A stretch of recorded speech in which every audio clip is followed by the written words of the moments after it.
करता हूँ, ऐसे लोगों को ले आए जो तुम्हारी खबरगिरी करें, तुम्हारा अहवाल पूछें। वो एक ही निज़ाम है, वो निज़ाम मुस्तफा है।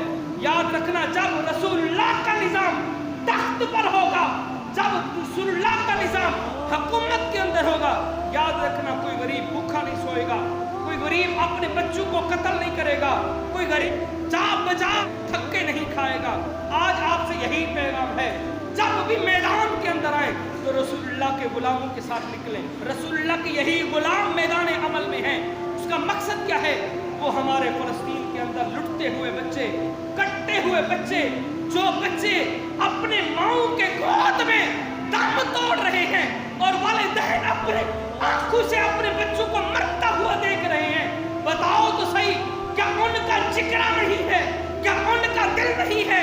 जिनके बच्चे अपने माँ के गोद में दुनिया पानी से कूच कर रहे हैं, जब वीडियो देखते हैं दिल खून का आंसू रोता है।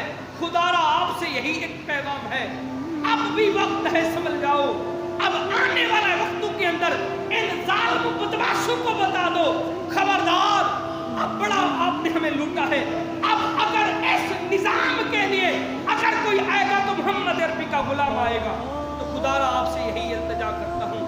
दिल के दर्द बड़े होते हैं हकीकत में वल्लाह, लेकिन वक्त साथ नहीं देता।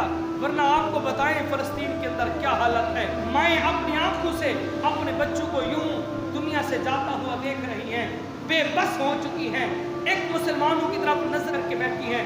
कोई तो सलाहुद्दीन अय्यूबी उठे जो हमारी खैर खाई करे, हमारी मदद करे, लेकिन कोई उसकी मदद नहीं कर रहा। दुआ है अल्लाह की बात बारगाह में, ऐ अल्लाह फ़लस्तीनियों की मदद फरमा, ऐ अल्लाह फ़लस्तीनियों की मदद फरमा।